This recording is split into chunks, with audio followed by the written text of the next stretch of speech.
हाँ जी बच्चों, welcome. Wave optics में लेक्चर नंबर 6 है और जो चैप्टर पढ़ रहे हो बेटे वो है इंटरफेरेंस। और जो टॉपिक है उसका नाम ध्यान से सुनो, interference due to thin films. अब एक सवाल तो दिमाग में आता है, सर थिन फिल्म का मतलब क्या है? तो जरा ध्यान से समझो बच्चों। तुमने अक्सर देखा होगा कि साबुन का बुलबुला देखो आप, है ना, साबुन के घोल का बुलबुला देखा है, सोप सॉल्यूशन का बबल है।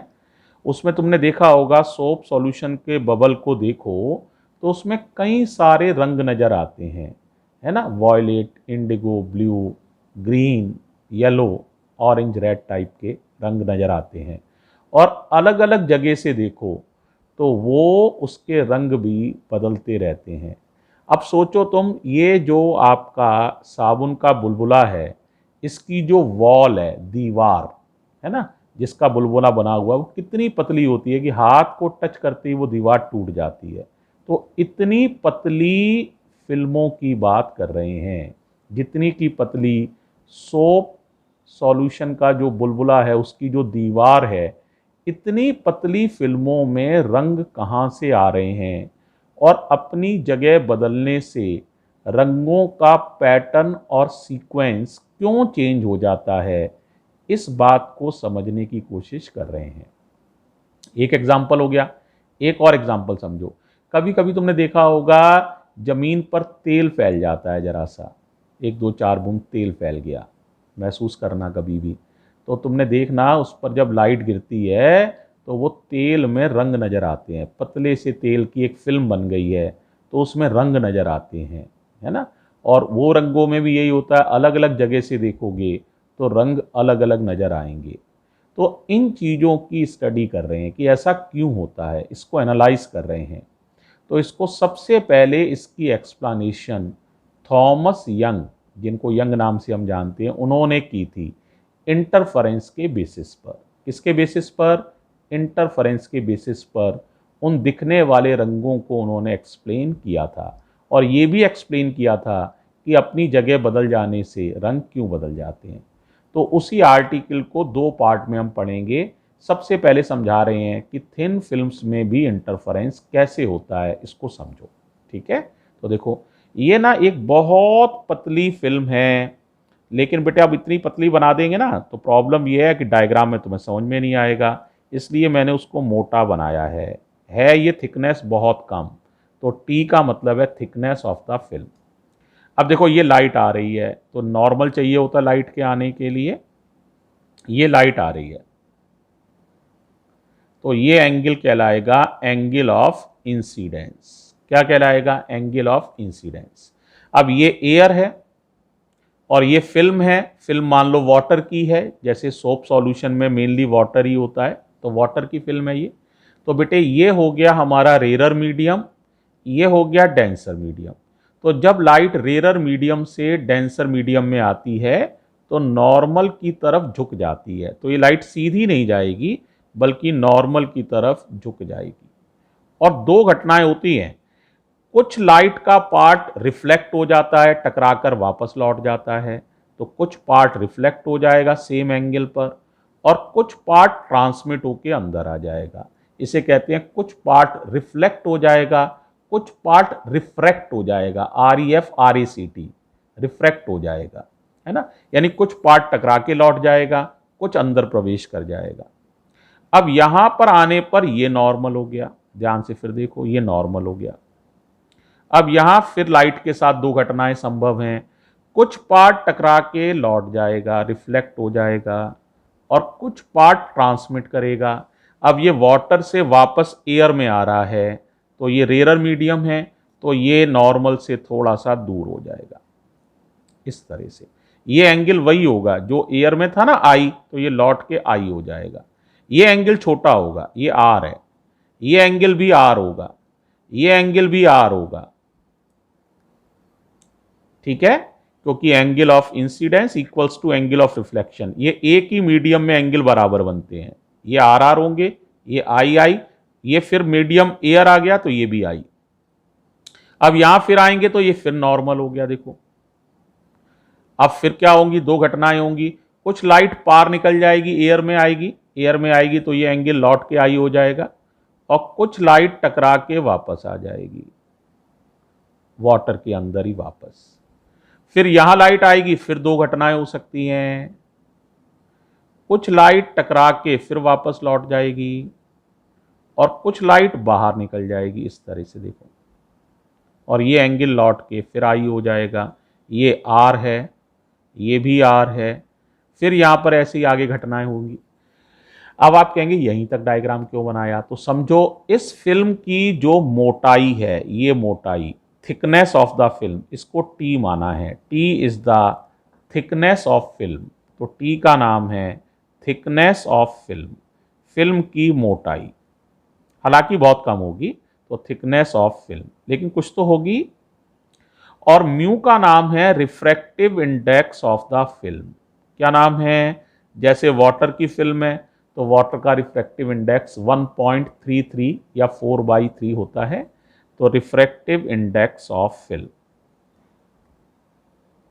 अब आप कहेंगे इन सब बातों से सर क्या आप बताना चाहते हैं, तो जरा वो समझो। अब ये सनलाइट आ रही है, तो सनलाइट तो वाइट लाइट ही है, तो ये लाइट कौन सी है ये भी समझ लो, वाइट लाइट है। तो ये इंटरफेरेंस वाइट लाइट से हो रहा है ना, ये बात भी क्लियर हो गई। अब देखो बेटा, ये तो पेरेंट सोर्स हो गया, पेरेंट लाइट हो गई। अब ये दोनों लाइट इसी में से तो निकली हैं, तो ये हो गए एक तरह से कोहेरेंट सोर्स। क्या हो गए? कोहेरेंट सोर्स, है ना। यानी ये पेरेंट सोर्स में से निकली हैं, तो उसी सोर्स में से डेराइव हो गई हैं, और ये लाइट भी इसी सोर्स में से डेराइव है, तो ये भी। तो ये दोनों लाइट आपस में इंटरफेरेंस करेंगी, ये लाइट आपस में इंटरफेरेंस करेंगी। इस सिस्टम को कहते हैं, ये जो लाइट रेज हैं इनको कहते हैं reflected system of light, reflected system of light. और ये जो पार निकल के आ गई, इन्हें फिजिक्स में कहते हैं ट्रांसमिटेड सिस्टम ऑफ लाइट, क्योंकि ट्रांसमिट हो गई ना, तो नाम पड़ गया ट्रांसमिटेड सिस्टम ऑफ लाइट। अब ये रेस के आपस में इंटरफेरेंस करने से यहां पर भी आपको फ्रिंजेस मिलेंगी, क्योंकि वाइट लाइट है तो कलर्ड फ्रिंजेस यहां पर भी मिलेंगी, और यहां पर भी कलर्ड फ्रिंजेस मिलेंगी, राइट। तो इस तरह से आपको दोनों तरफ कलर्ड फ्रिंजेस मिल सकती हैं। अब रिफ्लेक्टेड सिस्टम के लिए मैथमेटिकल इक्वेशन है, उनका डेरिवेशन तो आपके सिलेबस में नहीं है, लेकिन इक्वेशन आपको याद रखनी है क्योंकि न्यूमेरिकल में उनका यूज होगा। तो रिफ्लेक्टेड इक्वेशन, रिफ्लेक्टेड सिस्टम में, इन रिफ्लेक्टेड सिस्टम ऑफ लाइट जो इक्वेशन होती है वो पहले लिख रहा हूं। इन रिफ्लेक्टेड सिस्टम ऑफ लाइट, तो देखो इसमें कंडीशन उल्टी होती हैं। 2 म्यू टी कॉस आर, ये पाथ डिफरेंस है। अगर इसे 2n+1 λ/2 के बराबर कर दोगे तो ये कंडीशन ब्राइट फ्रिंज की है। किसकी कंडीशन है? ब्राइट फ्रिंज की।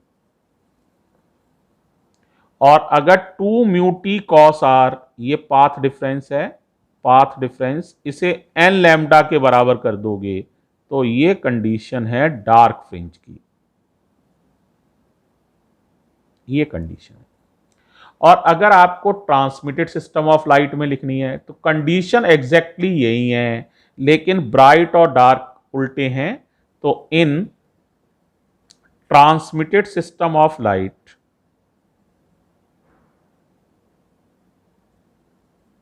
बोलो क्या कंडीशन हो जाएंगी, जरा बता सकते हो? बोलो, उल्टी कंडीशन लिखनी है।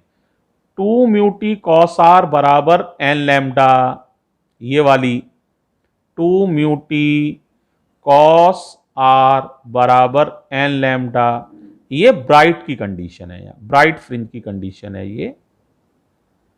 और इसकी उल्टी वाली समझ गए, ये वाली कंडीशन जो है 2 म्यू टी कॉस आर बराबर 2n+1 λ/2, ये कंडीशन है डार्क फ्रिंज की, उल्टी कंडीशन है ट्रांसमिटेड सिस्टम में और रिफ्लेक्टेड सिस्टम में।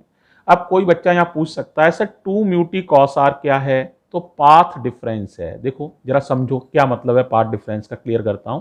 देखो ये रे तो यहीं से टकरा के लौट गई, तो इसने रास्ता कम चला है अभी, और इसने ये रास्ता भी चला और ये रास्ता भी चला, तो इसने रास्ता कुछ ज्यादा चला है, तो इसके द्वारा चला गया, फिर दोनों ने बराबर बराबर चला है।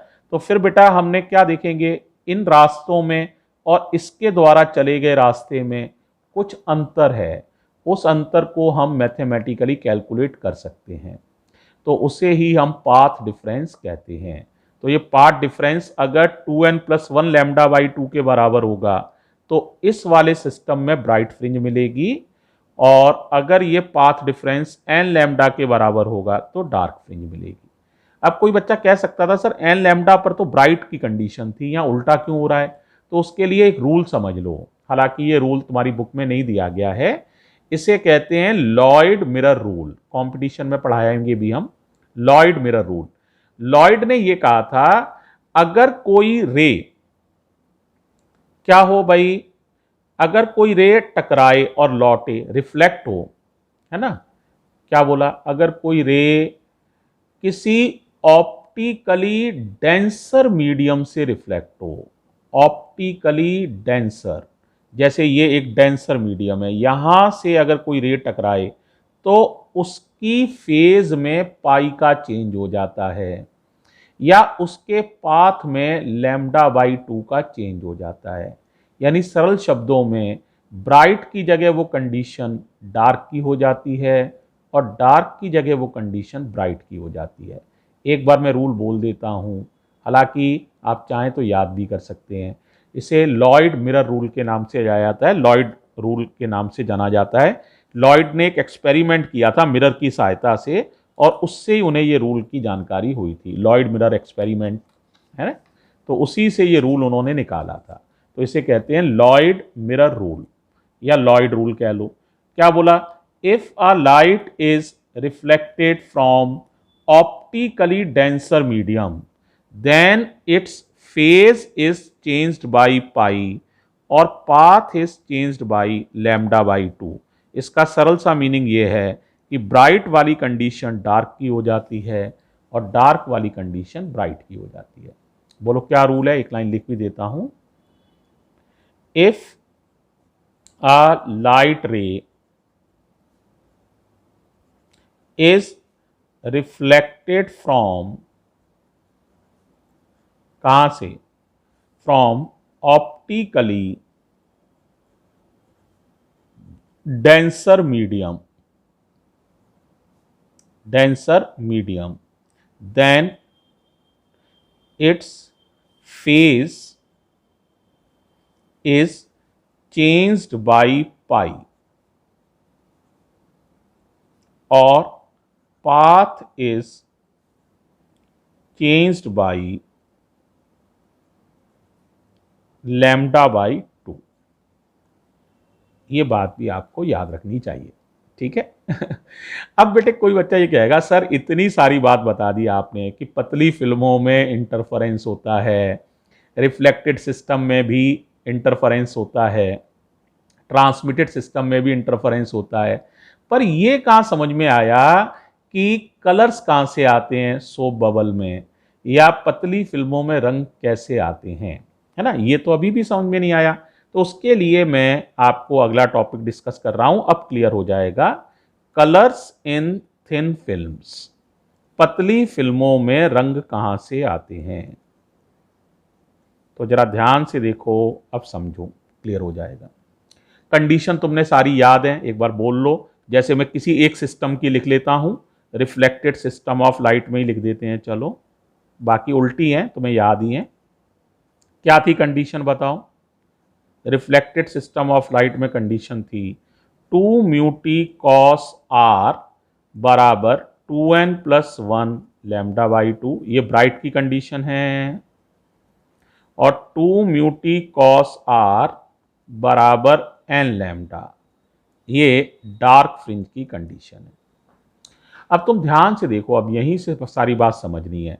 व्हाइट लाइट से आपको रंग दिख रहे थे, तो व्हाइट लाइट कोई चीज तो होती नहीं है, ये 7 रंगों से मिलकर होती है बनी हुई, वेबग्योर। इसमें भी बहुत बार बताया, इधर जाने से वेवलेंथ का इंक्रीजिंग ऑर्डर है। ये वेवलेंथ जो होती है 4000 एंगस्ट्रम होती है रफली, ये वेवलेंथ 8000 एंगस्ट्रम होती है रेड वाली। तो इस तरह से वेवलेंथ अलग अलग, जो आपके कलर्स हैं उनकी वेवलेंथ भी अलग अलग होती है।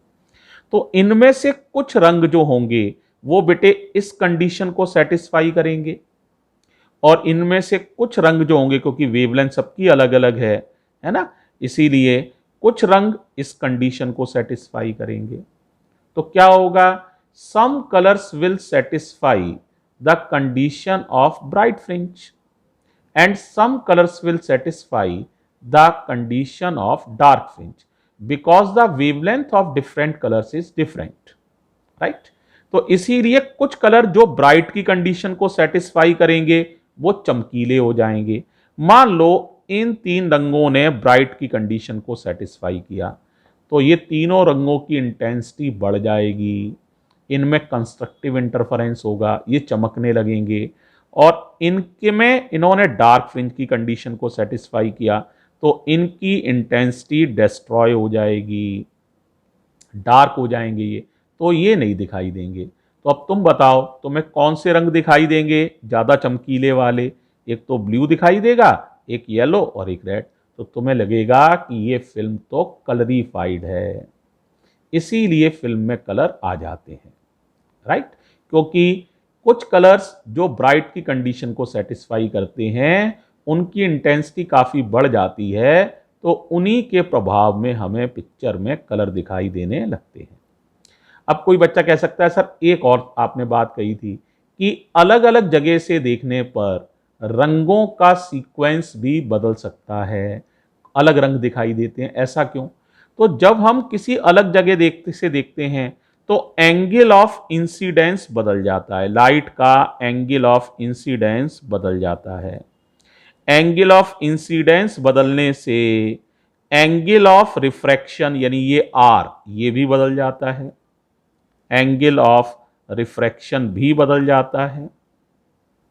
ये एंगल बदल जाने से अब रंग तो यही 7 ही हैं, 7 कलर्स हैं। अब बेटे क्योंकि आई और आर बदल गए तो अब कुछ अलग रंग ब्राइट की कंडीशन को सेटिस्फाई करेंगे, और पहले से कुछ अलग रंग डार्क की कंडीशन को सेटिस्फाई करेंगे। पहले मान लो इन्होंने ब्राइट की कंडीशन को सेटिस्फाई किया था, लेकिन आई बदल जाने से मान लो अब ये वाले रंग जो हैं ये ब्राइट की कंडीशन को सेटिस्फाई कर रहे हैं, मान लीजिए। तो आपको फिल्म में अब वॉयलेट दिखेगा, ग्रीन दिखेगा और येलो दिखेगा, क्योंकि ब्राइट की कंडीशन इन्होंने सेटिस्फाई की, और बाकी कलर्स आपको नहीं दिखाई देंगे क्योंकि वो डार्क हो गए। समझ रहे हो? इसी वजह से ना सिर्फ फिल्म कलरीफाइड दिखाई देती है, बल्कि अपनी पोजीशन बदल देने से कलर्स का सीक्वेंस भी बदल जाता है। इस तरह से बेटे थॉमस यंग ने बड़ी आसानी से, है ना, कलर्स इन थिन फिल्म्स को इंटरफेरेंस के बेसिस पर एक्सप्लेन किया था। ठीक है, तो ये सारी बात भी क्लियर हो गई। तो ये हो गया बच्चों आपका एक्सप्लेनेशन ऑफ थॉमस यंग, है ना, why the thin films are appear to be coloured, right. अब एक चीज बेटे और मैं आपको यहाँ पढ़ा रहा हूँ, उसको और सुनो कि इंटरफेरेंस जो होता है ना, इसमें रीडिस्ट्रीब्यूशन ऑफ एनर्जी या non uniform distribution of energy तो है, लेकिन टोटल एनर्जी कंजर्व रहती है। अक्सर पेपर में पूछा जाता है ये कि प्रूफ करो कि इंटरफेरेंस में टोटल एनर्जी कंजर्व रहती है। तो छोटा सा प्रूफ है, 4 लाइनें हैं, एक बार देख लो। तो interference and conservation of energy, इस पर मैं चर्चा कर रहा हूं। तो interference and conservation of energy, मैं क्या कहना चाहता हूं, इंटरफेरेंस में सिर्फ एनर्जी का एक नॉन यूनिफॉर्म डिस्ट्रीब्यूशन तो है, लेकिन टोटल एनर्जी कंजर्व रहती है। इसको देखो मैं थोड़ा सा पहले तुम्हें समझा देता हूं। मान लो बेटे इस तरह से ना एक जितनी एनर्जी सबको मिलनी चाहिए थी, है ना। हर पॉइंट पर जैसे दो सोर्स जला दिए तो एक जितनी एनर्जी होनी चाहिए थी। लेकिन इंटरफेरेंस में क्या होगा, इस पॉइंट पर एनर्जी बढ़ जाएगी, काफी इतनी हो जाएगी ज्यादा, तो इस पॉइंट पर एनर्जी जीरो हो जाएगी, है ना। इस पर फिर बढ़ जाएगी तो इस पर कम हो जाएगी, ग्रेजुअली होगी, ये नहीं कि एक साथ बढ़ गई। ये ब्राइट हो गई, फिर ये कम होती होती ये डार्क हो गई, फिर ये ब्राइट हो गई, ये डार्क हो गई। लेकिन टोटल एनर्जी क्या रहेगी, कंजर्व रहेगी। टोटल एनर्जी अगर हम ये वाली ऐड कर लें और बाकी सारी फ्रिंजेस की एनर्जी को ऐड करें तो वो बराबर आएगी। बात समझ में आ गई। तो ये जगह देखो, अब इसको मैं प्रूफ कर रहा हूं। तो देखो वैसे बेटा अगर हमने दो बल्ब जलाए हैं तो कुल इंटेंसिटी कितनी हो जाएगी, मोनोक्रोमेटिक लाइट के दो बल्ब जलाए हैं तो इंटेंसिटी होगी I1 प्लस I2, यानी A1 square plus A2 square. अगर इंटरफेरेंस नहीं होता तो ये इतनी इंटेंसिटी हर जगह होनी चाहिए थी। अब इंटरफेरेंस हो गया तो ब्राइट फ्रिंज मिलेगी और डार्क मिलेगी। अब ब्राइट फ्रिंज की इंटेंसिटी बताओ कितनी हो जाएगी, तुमने पढ़ा है A1 प्लस A2 का होल स्क्वायर। और डार्क फ्रिंज की इंटेंसिटी कितनी हो जाएगी, ये भी तुमने पढ़ा है A1 माइनस A2 का होल स्क्वायर। ये एवरेज इंटेंसिटी होनी चाहिए, लेकिन यहां पर एक जगह इंटेंसिटी बढ़ गई है, एक जगह इंटेंसिटी कम हो गई है। लेकिन अगर हम इन दोनों का एवरेज लें तो इतना ही आएगा। तो अगर मैं एवरेज इंटेंसिटी की बात करूं, एवरेज इंटेंसिटी तो कितनी आएगी बताओ, आई मैक्स प्लस आई मिन अपॉन 2। अब आई मैक्स की वैल्यू बताओ कितनी हो जाएगी, सारे बच्चे बोलो, स्क्वायर ओपन कर लोगे तो A1 square plus A2 square plus 2A1A2। आई मिन बताओ, A1 square plus A2 square minus 2A1A2। समझ में आ रहा होगा आसानी से, डिवाइडेड बाई 2। तो देखो इससे ये हिस्सा कट गया। अब ऊपर जोड़ो कितने हो गए, दो बार आ गया A1 स्क्वायर, दो बार आ गया A2 स्क्वायर, तो दो कॉमन आ जाएगा, A1 square plus A2 square upon 2। 2 से 2 कट जाएगा। तो आप देखो ये हाई आपकी एवरेज इंटेंसिटी, और ये उतनी ही है जितनी की यहां थी। देखो इस तरह से, इस छोटे से डिस्कशन से ये आसानी से प्रूफ होता है कि interference non uniform distribution of energy तो है, लेकिन इसमें टोटल एनर्जी हमेशा कंजर्व रहती है। क्लियर हो गया बच्चों। तो बेटे इसके साथ ही ये चैप्टर आपका थियोरेटिकली फिनिश हो गया है। ये लास्ट आर्टिकल था। थैंक यू सो मच बच्चों।